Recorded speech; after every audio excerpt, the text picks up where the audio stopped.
사무엘하 6장 1절로 23절 말씀 한 절씩 교독하고 마지막 절은 함께 읽겠습니다. 제가 먼저 읽습니다.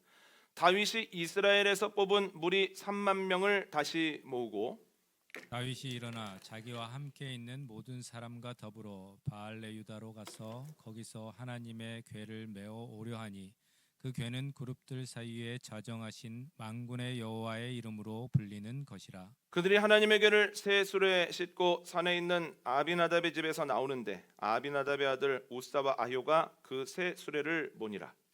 그들이 산에 있는 아비나답의 집에서 하나님의 궤를 싣고 나올 때에 아요는 궤 앞에서 가고 다윗과 이스라엘 온 족속은 잣나무로 만든 여러 가지 악기와 수금과 비파와 소고와 양금과 제금으로 여호와 앞에서 연주하더라. 그들이 나곤의 타작마당에 이르러서는 소두리띠므로 우사가 손을 들어 하나님의 궤를 붙들었더니 여호와 하나님이 우사가 잘못함으로 말미암아 진노하사 그를 그곳에서 치시니 그가 거기 하나님의 궤 곁에서 죽으니라. 여호와께서 우사를 치심으로 다윗이 분하여 그곳을 베레스우사라고 부르니 그 이름이 오늘날까지 이르니라. 다윗이 그날에 여호와를 두려워하여 이르되 여호와의 궤가 어찌 내게로 오리요 하고 다윗이 여호와의 궤를 옮겨 다윗성 자기에게로 메어 가기를 즐겨하지 아니하고 가드 사람 오벳 에돔의 집으로 메어 간지라. 여호와의 궤가 가드 사람 오벳 에돔의 집에 석 달을 있었는데 여호와께서 오벳 에돔과 그의 온 집에 복을 주시니라. 어떤 사람이 다윗 왕에게 아뢰어 이르되 여호와께서 하나님의 궤로 말미암아 오벳 에돔의 집과 그의 모든 소유에 복을 주셨다 한지라. 다윗이 가서 하나님의 궤를 기쁨으로 메고 오벳 에돔의 집에서 다윗 성으로 올라갈새 여호와의 궤를 맨 사람들이 6걸음을 가매 다윗이 소와 살찐 송아지로 제사를 드리고 다윗이 여호와 앞에서 힘을 다하여 춤을 추는데 그때에 다윗이 배 에봇을 입었더라. 다윗과 온 이스라엘 족속이 즐거이 환호하며 나팔을 불고 여호와의 궤를 메어 오니라. 여호와의 궤가 다윗 성으로 들어올 때에 사울의 딸 미갈이 창으로 내려보다가 다윗 왕이 여호와 앞에서 뛰놀며 춤추는 것을 보고 심중에 그를 업신여기니라. 여호와의 궤를 메고 들어가서 다윗이 그것을 위하여 친 장막 가운데 그 준비한 자리에 그것을 두매 다윗이 번제와 화목제를 여호와 앞에 드리니라. 다윗이 번제와 화목제 드리기를 마치고 만군의 여호와의 이름으로 백성에게 축복하고 모든 백성 곧 온 이스라엘 무리에게 남녀를 막론하고 떡 한 개와 고기 한 조각과 건포도 떡 한 덩이씩 나누어 주매 모든 백성이 각기 집으로 돌아가니라. 다윗이 자기의 가족에게 축복하러 돌아오매 사울의 딸 미갈이 나와서 다윗을 맞으며 이르되 이스라엘 왕이 오늘 어떻게 영화로우신지 방탕한 자가 염치 없이 자기의 몸을 드러내는 것처럼 오늘 그의 신복의 계집종의 눈앞에서 몸을 드러내셨도다 하니 다윗이 미갈에게 이르되 이는 여호와 앞에서 한 것이니라. 그가 내 아버지와 그의 온 집을 버리시고 나를 택하사 나를 여호와의 백성 이스라엘의 주권자로 삼으셨으니 내가 여호와 앞에서 뛰놀리라. 내가 이보다 더 낮아져서 스스로 천하게 보일지라도 내가 말한 바 계집종에게는 내가 높임을 받으리라 한지라. 함께 하겠습니다. 그러므로 사울의 딸 미갈이 죽는 날까지 그에게 자식이 없으니라. 아멘. 아이가 무엇인가를 잘못합니다. 어색함을 느낀 부모님이 아이에게 말합니다. 얼굴에 다 있어. 바른 대로 이야기해. 아이가 쭈뼛쭈뼛 하더니 정말 얼굴에 다 써 있느냐면서 거울 앞에 가서 이리저리 살피고 결국 자신이 잘못한 것을 다 이야기하고 싹싹 빕니다. 그러면 웃음이 나죠. 그리고 아이에 대한 약간 날카로운 마음이 눈 녹듯이 녹아버린다는 거예요. 여러분, 이것은 시간이 지나면서 이야기거리가 됩니다. 아이가 큰 다음에 너 옛날에 그랬다, 얼굴에 써 있었다고 하니까 네가 거울에 가서 네 얼굴을 살폈다, 뭐 이런 이야기거리가 될 수는 있는데요. 여기 해당하는 게 다윗입니다. 사울 왕은 잘못을 해서 책망을 받을 때 거짓말을 하고 변명을 합니다. 그런데 다윗의 경우에는 하나님께서 누군가를 보내셔서 내가 다 알고 있어 라고 말씀하시면 바짝 엎드립니다.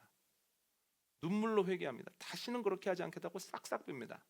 하나님께서 다윗을 사랑하실 수밖에 없는 이유예요. 그리고 다윗이 회개했던 이야기는 두고두고 이야깃거리가 된다는 거예요. 그러나 분명한 것은 이것이 이야깃거리는 될 수 있지만 자랑거리는 될 수 없다는 겁니다. 그런데 오늘 본문을 보면 하나님이 왜 다윗을 자랑거리로 여기실 수밖에 없는지가 나오는데요. 그래서 오늘은 다윗을 통해서 하나님이 자랑하실 만한 사람들은 누군가에 대해서 세 가지를 나누겠습니다. 첫 번째는 어떤 사람을 자랑하실 만하냐면 주님을 사랑하는 사람을 자랑하신다는 거예요. 첫째 아이가 얼마 전에 갑자기 이런 이야기를 했습니다. 제가 나중에 취직을 해서 첫 번째 월급을 타면 어머니 아버지 내복을 사드리겠습니다. 그래서 저와 제 아내가 웃으면서 야, 첫 번째 월급으로 부모님 내복 사드려야 된다는 건 어디서 들었니? 하면서 이런 이야기를 덧붙였습니다. 그런데 기도나 첫 번째 열매는 너에게 일할 수 있도록 자리를 허락하신 하나님께 드렸으면 좋겠어. 두 번째 딸이 되었을 때 너를 가장 많이 사랑하고 응원하는 가족들을 위해서 선물을 했으면 좋겠고, 세 번째 딸에는 너를 위해서 가장 많이 기도해 주신 목사님들, 성로님들을 위해서 좀 선물을 했으면 좋겠어. 이렇게 이야기를 했습니다. 그런데 아이가 이런 이야기를 했던 것, 이런 대화를 저와 나누었던 것이 계속해서 생각이 납니다. 왜 그럴까요? 내복 때문일까요? 내복 입으면 얼마나 따뜻할까?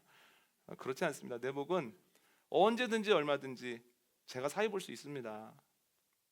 부모님을 생각하는 아이의 마음이 흡족해서 그렇습니다. 아내가 사랑하는 것을 알고 아이가 나를 또 사랑하는구나 하는 그 마음이 저를 참 행복하게 했다라고 하는 거죠. 아이가 나 월급 타면 하고 싶은 거 해야지, 가고 싶은 데 가봐야지, 사고 싶은 건 마음대로 사봐야지 하지 아니하고 부모님한테 선물을 사면 좋겠다라는 생각을 했을 때 이 마음이 뿌듯하더라고요. 다윗은 무려 10년 동안 도망자로 살았습니다. 유다 지파의 왕이 된 이후에 온 이스라엘의 왕이 되기까지 7년 반 가까이 내전을 치렀습니다. 결코 만만한 일이 아니었습니다. 그런데 온 이스라엘의 왕이 된 이후에 순조로운 여정이 계속된다는 거예요. 2주 전 말씀 기억나십니까? 다윗이 오래된 문제, 어려운 문제, 여부스를 극복합니다. 그들을 쳐서 쫓아내고 그것을 다윗성으로 삼는데 그곳이 여러분들이 익히 알고 계시는 예루살렘이라는 거예요. 지난주 말씀 기억나십니까? 이스라엘에게 늘 버거운 상대였던 블레셋을 2번이나 이김으로 인해서 그동안의 상처를 극복하고 또한 빼앗겼던 옛 영토들을 꽤나 많이 회복했다라고 하는 거죠. 여러분, 지금 다윗은 내적으로 탄탄하고 외적으로도 아주 평안합니다. 좋은 상황을 맞이한 거예요. 그때 다윗이 무엇을 하려고 할까요? 한번 읽어볼까요? 오늘 보면 1절과 2절입니다. 사무엘하 6장 1절과 2절 말씀 함께 읽습니다. 시작. 다윗이 이스라엘에서 뽑은 무리 3만 명을 다시 모으고 다윗이 일어나 자기와 함께 있는 모든 사람과 더불어 바알레 유다로 가서 거기서 하나님의 궤를 메어 오려 하니 그 궤는 그룹들 사이에 자정하신 만군의 여호와의 이름으로 불리는 것이라. 아멘. 다윗은 하나님의 임재를 상징하는 궤를 바알레 유다에서 모셔오려고 합니다. 그가 하나님을 생각했다는 거예요. 형편이 좋아지자마자 하나님 생각을 했죠. 왜 하나님 생각을 할까요? 하나님을 사랑하기 때문이에요. 사랑하는 대상은 내 형편이 조금만 좋아져도, 조금만 여유가 생겨도 생각하게 되어 있거든요. 어떻게 해주면 좋을까 하는 생각이 들거든요. 다윗이 하나님 사랑하기 때문에 그 형편이 좋아지자마자 하나님 생각을 했다는 거예요. 그런데 다윗이 여기에서만 이런 모습을 보이는 건 아닙니다. 한 장 넘겨보시겠습니까? 사무엘하 7장 1절과 2절 말씀입니다. 함께 읽습니다. 시작. 여호와께서 주위의 모든 원수를 무찌르사 왕으로 궁에 평안히 살게 하신 때에 왕이 선지자 나단에게 이르되 볼지어다 나는 백향목 궁에 살거늘 하나님의 궤는 휘장 가운데에 있도다. 아멘. 자세한 내용은 알 수 없지만 다윗과 이스라엘의 상황이 예전보다 더 좋아졌습니다. 블레셋뿐만 아니라 주변의 모든 적들을 쳐서 물리쳤습니다. 주변의 적들을 쳐서 물리쳤다라고 하는 것은 전쟁에서 이겼다는 얘기죠. 전쟁에서 이겼으면 전리품을 취했겠죠. 전리품을 취했을 뿐만 아니라 적지 않은 전쟁 배상금도 받았을 겁니다. 이것이 무엇을 의미하냐면 다윗과 이스라엘은 전에 없는 재정적 풍요를 누리고 있다는 거예요. 그 재정적 풍요를 누리게 되었을 때 다윗이 무엇을 하려고 합니까? 내가 왕궁 좀 리모델링 할까? 아니면 새로 왕궁을 크고 단단하고 멋있게 지어볼까? 하지 않습니다. 지금 내가 살고 있는 것은 나에게 과분하다. 그런데 이 모든 것을 허락하신 하나님이 계신 그 괴가 있는 것은 너무나 초라하다. 하나님을 위해서 이 왕궁보다 더 좋은 것을 지어드렸으면 좋겠다라고 다윗이 생각을 했다는 거예요. 하나님 생각을 하죠. 왜 하나님 생각을 합니까? 하나님을 사랑하기 때문입니다. 하나님은 모든 사람들을 사랑하십니다. 그러나 모든 사람이 그 사실을 아는 건 아닙니다. 아는 사람이 있고 모르는 사람이 있습니다. 그런데 하나님이 나를 사랑하신다는 그 사실을 알아도 그 사랑을 하나님께 돌려드리는, 하나님이 나를 사랑하시는 것만큼은 아니라도 나도 하나님을 깊이 사랑해야 되겠다 결단하고 노력하는 이가 있는가 하면 그렇게 하지 않는 이도 있다는 거예요. 다윗은 어떻습니까? 하나님의 사랑을 알고 하나님의 사랑을 되돌려드리기 위해서 힘썼다는 거예요. 하나님을 사랑하기 때문에 조금만 형편이 좋아지면 하나님 생각이 나더라는 거예요. 하나님이 다윗을 자랑하실 수밖에 없죠. 나에게도 이런 사람이 있다. 조금만 형편이 좋아지면 내 생각을 하고 나에게 무엇을 해 올려드릴까 고민하는 이가 있다. 내가 그것을 받아서 좋은 것이 아니라 그런 사람이 있다는 것 자체가 나를 너무너무 행복하게 한다. 그런데 재밌는 건 다윗은 어렸을 때부터 그러더라. 골리앗이라고 하는 무지막지한 그 무장을 앞에 두고 모든 사람이 두려워 아무 말 하지 못할 때에도 다윗이 하나님의 이름을 위해 목숨 걸고 싸우더라. 어렸을 때부터 그렇게 나를 사랑하더니 지금도 그렇게 나를 사랑하고 마음이 변치 않으니 내가 너무너무 행복하다. 어떻게 다윗을 자랑하시지 않겠습니까? 여러분, 우리는 어떻습니까? 우리는 하나님이 자랑하실 만합니까? 하나님을 생각합니까? 시간이 났을 때 어떻게 하면 이 시간에 하나님과 더 친밀해질까? 말씀의 자리로 갈까? 기도에 힘써볼까? 하나님에 대해서 뭔가를 좀 읽어볼까? 그렇게 고민하십니까? 물질이 생겼을 때 이 물질을 가지고 어떻게 하나님의 영광을 드러내볼까? 하나님이 이것을 주셨다라고 하는 것을 어떻게 기억하고 쓰면 좋을까? 시간과 물질과 모든 달란트가 주어졌을 때 하나님 생각하십니까? 여러분, 우리의 모습을 보시고 나에게도 저런 사람들이 있어, 나를 사랑하는 사람들이 있어, 나부터 생각하는 사람들이 있어, 하나님이 자랑하실 만한 하나님의 자녀들 되어지기를 원합니다.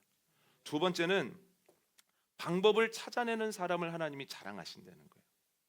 오늘 본문을 보면 다윗이 사람들을 선발해서 바알레 유다에서 괴를 모셔오다가 안타까운 일이 발생합니다. 오늘 본문 한번 읽어볼까요? 오늘 본문 6절로 8절 말씀입니다.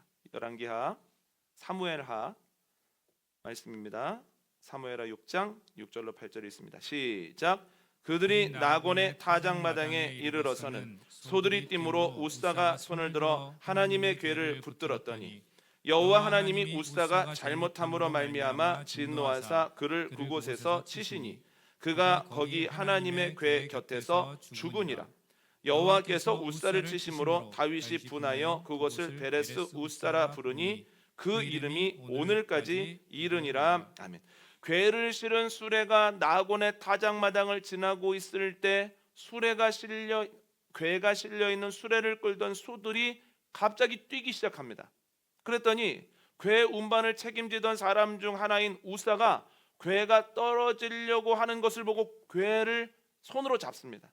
그랬을 때 하나님이 진노하심으로 우사가 그 자리에서 죽었다는 거예요. 그에 대한 이야기를 듣고 다윗이 분하여서, 표준세 번역과 공동 번역의 표현에 의하면 너무너무 두려워서 그것을 베레스 우사라고 부릅니다. 왜 두려웠냐면 내가 지금 하려는 일이 선한 일이 아닌가 이런 고민을 했겠죠. 왜 안 그렇겠습니까? 사무엘상 3장을 보면 엘리가 대제사장일 때 전쟁에서 이겨보겠다고 실로에서 여호와에게를 옮겨다가 전쟁의 선봉에 세우는 그 결정을 하고 실행에 옮겼다가 그들이 더 큰 패배를 하고 법궤를 빼앗기기까지 하지 않았습니까?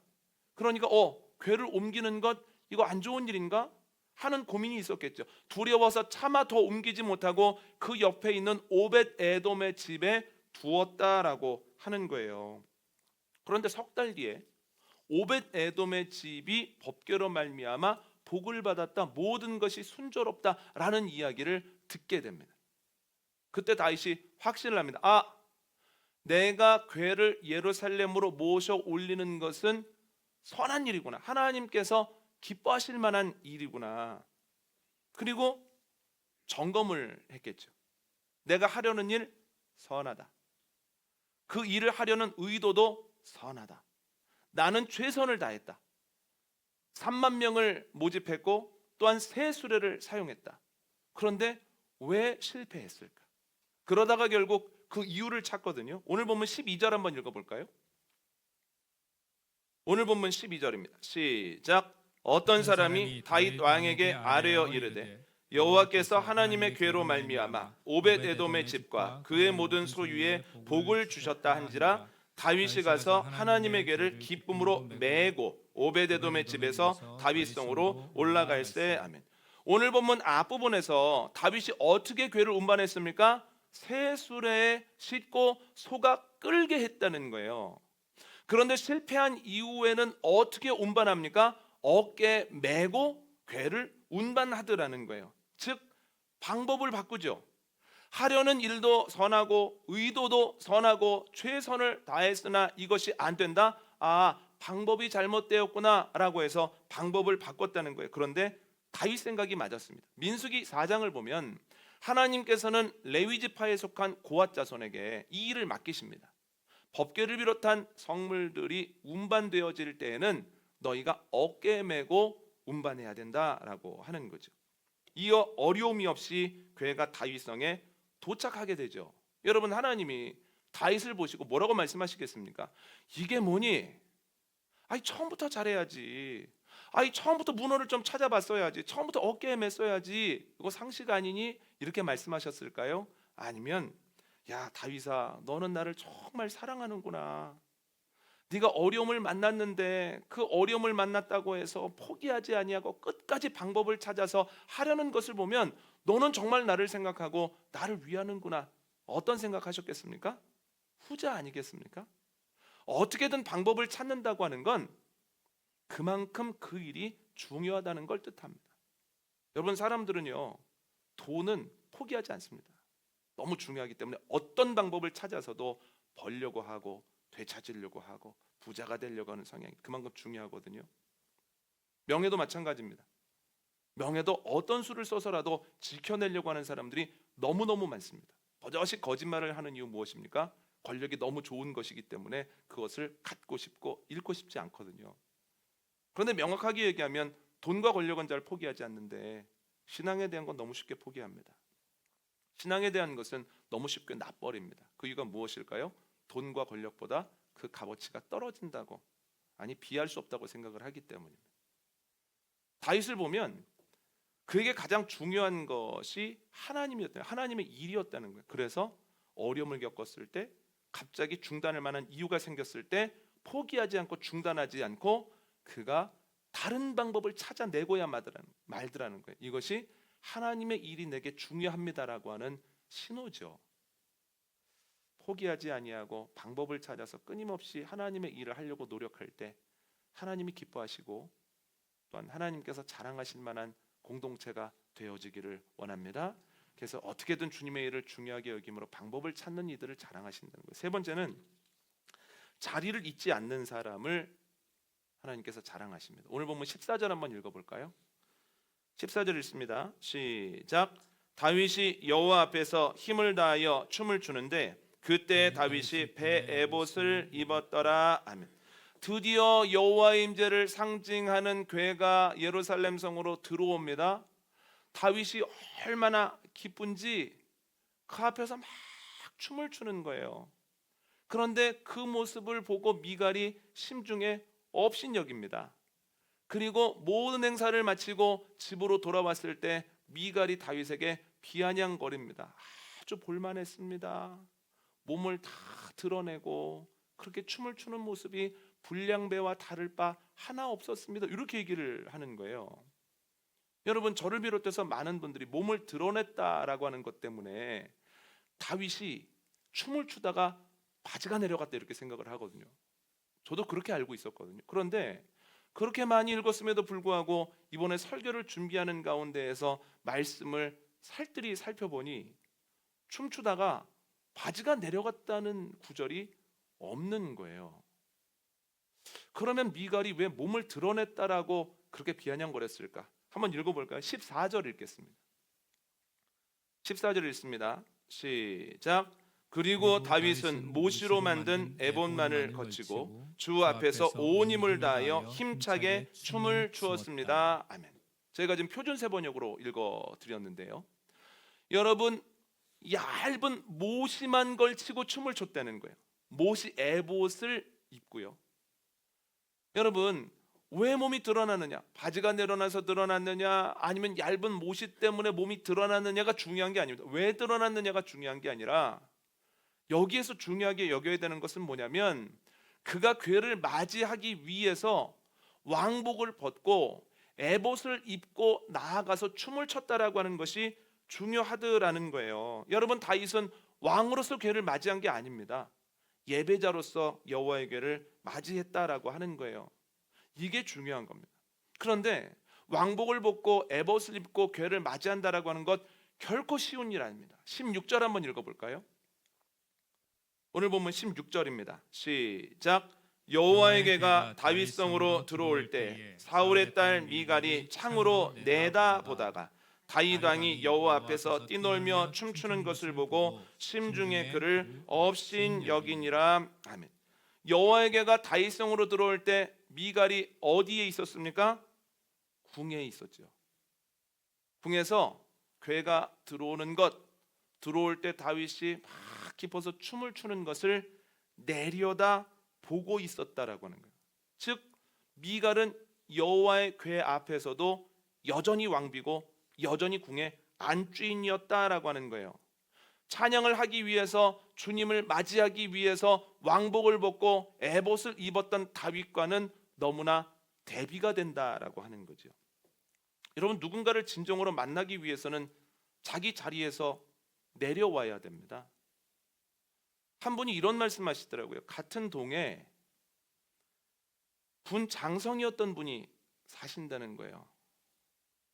그런데 군 장성이었던 분은 엘리베이터나 혹은 동 근처에서 만나서 인사를 하면 여전히 군 장성이라는 거예요. 아주 근엄하게 탁 받으신다는 거예요. 마치 부하들 대하듯 말이죠. 그러면 옆에 있는 이웃과 관계가 맺어지겠습니까? 안 맺어지겠습니까? 안 맺어진다는 거예요. 마음속에 있는 군복까지 벗어야 이웃과 따뜻한 인사도 나누게 되고 함께 이야기하는 가운데 마음이 통한다는 거예요. 몇 주 전에 친구에게 전화가 왔습니다. 승원아, 내가 누구랑 통화를 했는데 통화를 하고 나니까 마음이 너무 답답해. 걔 왜 그러냐? 그래서 왜 그래? 그랬더니 아니, 대화를 하는데 나는 한마디도 못하고 자기만 다 이야기를 하는데 얼마나 확신에 차서 나를 가르치려고 하는지, 나 다시는 걔랑 통화 안 해야 되겠어. 그 얘기를 하더라고요. 여러분, 전화를 끊고 이런 생각을 해봤습니다. 왜 가르치려고 했을까? 왜 가르치려고 했을까? 친구를 만날 때도 목회자의 옷을 벗지 않았기 때문이에요.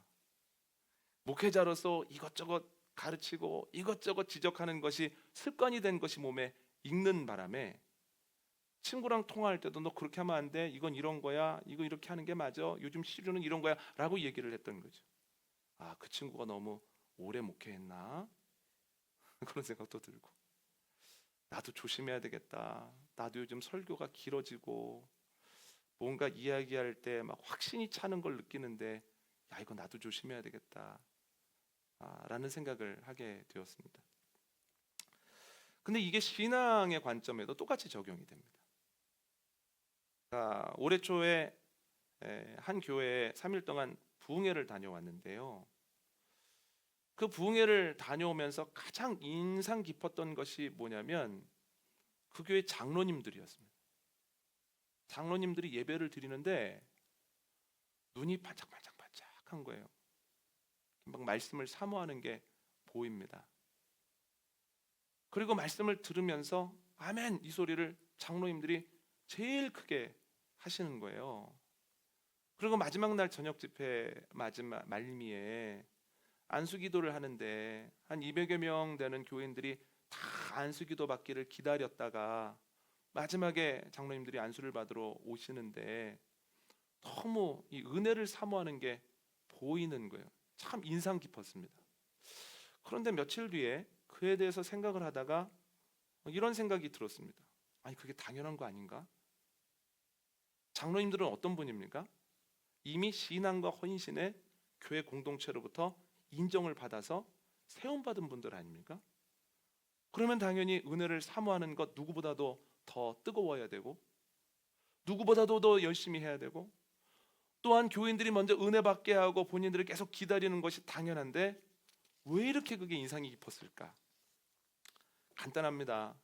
신앙생활한 지 오래될수록 직분의 변화가 생길수록 또한 가족 중에 목회자가 있거나 그 목회자가 아주 유명세를 떨치는 사람일수록 목회할수록 하나님께 나아갈 때 옷을 벗지 못하고 나아가는 경우가 많다는 거예요. 예전에는 다윗처럼 찬양했죠. 다윗처럼 막 박수치면서 찬양하고 손들고 찬양하고 하나님께 영광을 올렸죠. 그런데 어느샌가부터 근엄하게 찬양한다는 거예요.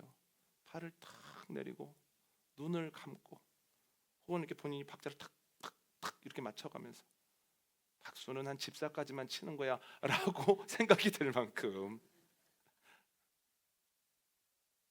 말씀을 들을 때도 마찬가지입니다. 다윗처럼 하나님께서 나에게 어떤 말씀 주실까? 이 말씀을 통해서 내가 어떤 힘을 얻게 될까를 기대하면서 예배 자리에 와서 말씀을 듣는 것이 아니라 말씀 평가자로서 듣는 거죠. 오늘은 좀 들을만하네. 이건 좀 적용해 보면 좋겠네. 요즘 기도 열심히 하시나 봐. 뜨거운 편이야. 이런 생각을 한다는 거예요. 하나님께서는 다윗과 같이 예배하는 예배자들을 자랑하고 찾고 계십니다. 그런데 우리의 예배의 모습이 여러 가지로 미갈 같지 않은지, 언제부터인지 미갈과 같이 예배를 내려다보는 건 아닌지, 내가 여전히 궁의 안주인이다, 나는 이런 사람이야, 이런 직분을 가지고 있어 라고 하는 생각의 옷을 여전히 입고 주님께 나아갈 때 주님의 음성을 듣지 못하고 주님의 그 마음을 깊이 깨닫지 못하는데 계속 머물러 있는 것은 아닌지.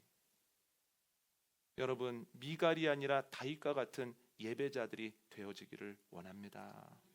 저를 비롯하여서 모든 분들이 다윗과 같이 찬양하고 다윗과 같이 기도하고 다윗과 같이 말씀을 듣고 말씀대로 살아보려고 몸부림칠 때, 야, 요즘도 이렇게 예배하는 친구들이 있네. 참 내가 기쁘네. 내가 자랑할 만해. 그러한 칭찬을 듣는 우리 생명문교회 공동체 되어지기를 원합니다. 오늘 말씀 정리하겠습니다. 다윗은 하나님의 자랑거리였습니다. 그런데 여기에는 이유가 있습니다. 첫 번째는 하나님을 사랑합니다. 그래서 형편이 조금만 좋아지면 하나님을 바라보고 하나님께 나아가려고 합니다. 두 번째는 포기하지 않습니다. 하나님의 일이 중요한 일이기 때문에 어떻게든 방법을 찾아내더라는 거예요. 세 번째는 무엇입니까? 왕복을 벗었다는 거예요. 자신의 자리를 잊지 않았다는 거예요. 나는 하나님을 찬양하는 피조물이지 자신의 자리를 잊지 않고 왕복을 벗고 에봇을 입은 상태에서 하나님께 예배했을 때 하나님이 기뻐하시고 자랑하실 만한 사람이 되었다는 거예요. 우리도 다윗처럼 하나님 사랑하고 하나님의 일 중요하게 생각하고 하나님의 예배 앞에서 온전한 예배자로 설 때 하나님을 기쁘시게 하는 하나님의 자랑거리가 되어지기를 원합니다.